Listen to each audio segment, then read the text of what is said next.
देखंतु ह्यूमन सागर जने God gifted talented singer थिले भगवान कर तांको उपरे आशीर्वाद थिला एते सुंदर तांकर गीत गाइबार शैली तांको भलिया प्लेबैक सिंगर गत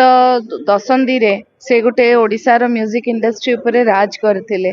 तांको रिप्लेस कला भलिया केही भी सिंगर आसी नथिले विगत केते दिन हेलानी एटा तो तांको टैलेंट रो कथा जोटा कि माने इमेंसली टैलेंटेड सिंगर थिले सी से किछि काहार किछि दुई मत नथिबो आउ तांको गीत से एते भावप्रवण हे गीत गांती सबु गीत जेकोसी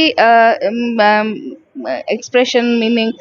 जेकोसी भावर गीत हो गोटे रोमांटिक गीत गाइले आपन को लागिबो जेमति गीतटी एते रोमांटिक गीत ता भलिया गीत नथिबो गोटे माँ पई गीतटे गाइथिले से गीतटी सुनी देले आपण से गीत रे निज माँ को देखि परिबे आपण से गीत रे कांदी आपण को कोह आसी जीवो तो आउ जो गोटे कथा समस्ते चर्चा केतेटा गणमाध्यम रे जने दी जन चर्चा करूचंती जे से जगन्नाथंगर गीत गाई नथिले सेटा संपूर्ण भाव रे मिछ कथा से जगन्नाथंगर गीत मध्य गाइचंती आउ तांकर सिंगिंग रो स्कोप भितर एते वास्ट तांकर सिंगिंग थिला जे जेमती मु कहली जो गीत भी से गाइबे माने बहुत ही भावंतु जेबे नवीन बाबू गीत गाइले केते जोश भरा गीत आज पर्यंत भी तांको गीत को रिप्लेस कला भलिया गीत हेइनी तो भगवान तांको शीघ्र नहीं गले तांको गोटे बहुत बड़ कथा एटा जे जेबेठू ह्यूमन सागर प्लेबैक सिंगिंग स्टार्ट कले आपण देखिबे आगुरु बॉलीवुड रो बहुत सिंगर गीत एठू तैयारी हुए म्यूजिक डायरेक्टर्स एठू जानती बॉलीवुड रो सिंगर माने सेठी बॉम्बे रे गीत ट्रैक उपरे रिकॉर्डिंग करिकी गीत आसे तो सेही ट्रेंड टा अनेक मात्रा रे कमी जाइथिला इनफैक्ट विगत 5-6 वर्ष भितर तो संपूर्ण भाव में बंद हो जाइथिला which was a very good trend Odisha रे ओडिया पिला आम ओडिया माटीर पिला सीए ना कले सीए गाइले सीए इंडस्ट्री रे हीरो माननकु तांकर कंठदान कले याठू सुंदर कथा आउ कौन हो पारिबो एमिति आशा करिबा कथा आम माननकु जे आगामी पीढ़ी रे ओडिया पिला ही ओडिया गीत रे गीत गांतु ओडिया पिला ही निर्देशक हुंतु ओडिया कहानी लेखा हो ओडिया आर्टिस्ट आगो को आसंतु कलाकार माने आसंतु एटा गोटे सुंदर पदक्षेप एटा को समस्ते आमे ग्रहण करिबा कथा आउ रहिला से तो चली जाइछन किंतु तांको नेई फैंस मानक भितरे तांको कथा एटा गोटे देखंतु से जणे कलाकार निज गीत निज संगीत माध्यम रे लोक मानक हृदय रे गोटे जागा सृष्टि करचंती तांको जागा आउ केही भी नहीं पारिबेनी अल्प समय पई थिले किंतु जेते बड़ जागा से निज पाई लोक मानक लाइफ रे क्रिएट करिचंती तांको जागा केही भी से जागाटा शून्य रहिबो तांको जागा केही भी नहीं पारिबेनी तांको जीवा परे जणे कलाकार सीए लक्षे लक्षे ओडिशावासी कोटी कोटी 4.5 कोटी ओडिया लोक आम माने किए जे ह्यूमन सागर को गीत शुणी नथिबो कहंतु समस्ते शुणिचंती समस्ते आज समस्ते कांदिले किए न कांदिची समस्ते कांदिचंती किंतु तांको जीवा परे आमे अंतत गोटे कलाकार को सम्मान तो दे परिबा तार आत्मा को आमे सम्मान तो दे परिबा जदि आत्मा बोली गोटे जिंस थाए जदि सोल बोली गोटे जिंस थाए तो सोल तो एठी थिबो सोल तो देखुथिबो समस्तंकर कर्म समस्तंकर आज जो माने टीका टिप्पणी जो चलीची जे जहा पाउची मोबाइल धरुची कहि दउची can we just stop this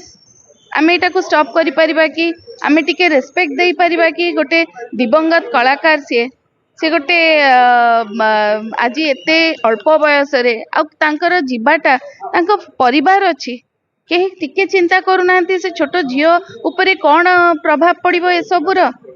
से ता बापा को हरैछि केही टिके भाबु नांती जे जो स्त्री ता स्वामी को हरैछि जो माँ ता पुओ को हरैछि जहा भी हे जाओ माँ तो ता पुओ को हरैछि ना आपण माँ तांको माँ को कथा टिके चिंता करंतु ତାଙ୍କ ସ୍ୱାମୀ ନାହାନ୍ତି, ତାଙ୍କ ଆଉ ଜଣେ ପୁଅ ବି ଚାଲି ଯାଇଛନ୍ତି, ଏବେ ଇଏ ପୁଅ ବି ଚାଲିଗଲେ, ସେ ମଣିଷଟା ବଞ୍ଚିବ କେମିତି? ଆମେ ତାଙ୍କୁ ବଞ୍ଚିବାକୁ ଦବା ନା ଦବାନି? ମ୍ୟାଡ଼ାମ ଶେଷ ସମୟରେ ଯେତେବେଳେ ସେ ଏଠୁ ଗଲେ ସେଇ ସମୟରେ ତାଙ୍କ ମାଆଙ୍କୁ ଗୋଟେ ଗାଳି କରିକିନି ବିଦା କରାହେଲା, ଗୋଟେ ଭିଡିଓ ଭାଇରାଲ ହଉଛି, କଣ କହିବେ? ତାଙ୍କ ମା ବି ବାରମ୍ବାର ଅଭିଯୋଗ ଆଣୁଛନ୍ତି। ତାଙ୍କ ମା ଯୋଉ ଅଭିଯୋଗ ଆଣୁଛନ୍ତି, ଯାହା ଉପରେ ଆଣୁଛନ୍ତି, ସେ ନିଜର ସଫେଇ ରଖନ୍ତୁ, ସେ ନିଜର ସଫେଇ ରଖିଦିଅନ୍ତୁ, ଆଉ ଏବଂ ତଦନ୍ତ ବି ହଉ। ସେ ଜଣେ ଏତେ ବଡ କଳାକାର, ଏତେ ପ୍ରୋଗ୍ରାମ କରିଛନ୍ତି, ଏତେ ଚାରିଆଡେ ଯାଉଥିଲେ, ତାଙ୍କର ଏତେ ବଡ ଗୋଟେ ହେଲ୍ଥ ଇସ୍ୟୁ ହେଲା, ତାଙ୍କର କଣ ବିଗତ ଲାଷ୍ଟ କେତେ ଦିନ ଭିତରେ ତାଙ୍କ ପାଖରେ ଯୋଉ ଲୋକ ଥିଲେ ସେ ସବୁ କଥା ଆସିକି ଲୋକଙ୍କ ଆଗରେ ରଖନ୍ତୁ, ସେଥିରେ ତ କିଛି ଖରାପ କଥା ନୁହେଁ। ଯଦି ତାଙ୍କ ମା କହୁଛନ୍ତି, ମା ହିସାବରେ ମାର ହୃଦୟରେ ଗୋଟେ କଥା ଆସିଲା, ମା କହିଲେ, ଯାହାକୁ କହିଲେ, ଯୋଉମାନେ ରେସ୍ପନ୍ସିବଲ ସେମାନେ ଆସିକି ନିଜର ରେସ୍ପନ୍ସିବିଲିଟିର ସଫେଇ ରଖନ୍ତୁ, ତଦନ୍ତ କରାଯାଉ। ତଦନ୍ତ କରିବାରେ ତ ଅସୁବିଧା ନାହିଁ, ଯେ ଠିକ ଥିବ ସେ ସାବ୍ୟସ୍ତ ହେଇଯିବ, ସେ ଠିକ, ଯାହାର ଦୋଷ ଥିବ ସେ ଜଣା ପଡିଯିବ ସେ ଦୋଷ। ଆଉ ଖାଲି କହିକି ଇଏ ତାଙ୍କୁ କହିବେ ସେଇ ଆଙ୍କୁ କହିବେ, ଏଇଟା କହିବା ଉଚିତ ନୁହଁ। ଶୁଣନ୍ତୁ, ଗୋଟେ ମା ବୟସର ଜଣେ ଲେଡିକୁ ଗୋଟେ ଅପଶବ୍ଦ ଯୋଉ ବ୍ୟବହାର କରାଗଲା, ସେଟାକୁ ମୁଁ ଘୋର ଭାବରେ ନିନ୍ଦା କରୁଛି। ଯୋଉ ମା ମାନେ ସେତେବେଳେ ତାଙ୍କର ଶେଷ କୃତ୍ୟ ବି ସରି ନଥିଲା,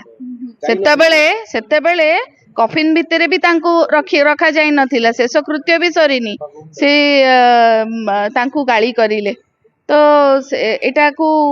ମୁଁ ବିଲକୁଲ ଆଦୌ ଏକଥା ଗ୍ରହଣୀୟ ନୁହେଁ, ଆଦୌ ଗ୍ରହଣୀୟ ନୁହେଁ। ଯଦି ମାଉସୀ ଭାବପ୍ରବଣ ହେଇକି କିଛି କହୁଛନ୍ତି ତାହେଲେ କହିବା କଥା, ମାଉସୀ ଆପଣ ଭାବପ୍ରବଣ ହେଇଯାଇଛନ୍ତି, ଆପଣ ଇମୋସନାଲ ହେଇକି ଅଛନ୍ତି, ଆପଣଙ୍କୁ ଭୁଲ ଲାଗୁଛି, ଏଟା ସତ କଥା ନୁହଁ। କଣ ଅପଶବ୍ଦ ବ୍ୟବହାର କଲେ ସେ ତାଙ୍କ ମାଙ୍କ ପାଇଁ? କଣ ଖରାପ ଶବ୍ଦ ବ୍ୟବହାର କଲେ? ଏମିତି କଣ, ଏଇଟା କଣ ଆଚରଣ? ଏଇଟା କଣ ଠିକ ଆଚରଣ? ଜଣେ କଳାକାର ଯାଇଛନ୍ତି, ତାଙ୍କ ଆତ୍ମାର ସଦ୍ଗତି ହଉ, ସେ ଯୋଉ ଧର୍ମର ବି ହେଇଥାନ୍ତୁ, ଆମେ ତାଙ୍କୁ ଆଜ ଏ କଳାକାର, ମାନେ ଆଜ ଏନ୍ ଆର୍ଟିଷ୍ଟ, ଆମେ ଲେଟ୍ ଅସ୍ ଶୋ ହିମ୍ ସମ୍ ରେସ୍ପେକ୍ଟ। ଏ ମାଟିର ପୁଅ ସେ, ଆମେ ତାଙ୍କ ପାଇଁ, ସେ ଓଡ଼ିଶା ମାଟିକୁ ଅନେକ ଗର୍ବ ଆଣିଛନ୍ତି, ସେ ଆମେ ତାଙ୍କ ପାଇଁ, we are proud to be Odias today and we are proud that Human Sagar was born in this soil। ତ ଆମେ ତାଙ୍କୁ ସେଇ ସମ୍ମାନର ସହିତ ସବୁଦିନ ପାଇଁ ତାଙ୍କ ଗୀତ ଶୁଣିବା ଏବଂ ତାଙ୍କୁ ମନେ ରଖିବା, ତାଙ୍କୁ ଜୀବନ୍ତ ରଖିବା ସବୁଦିନ ପାଇଁ। जदि आपंक आम भिडी भल लगा तेब आम चैनल को लाइक, शेयर और सब्सक्राइब करने को जमा भी भूलु नहीं।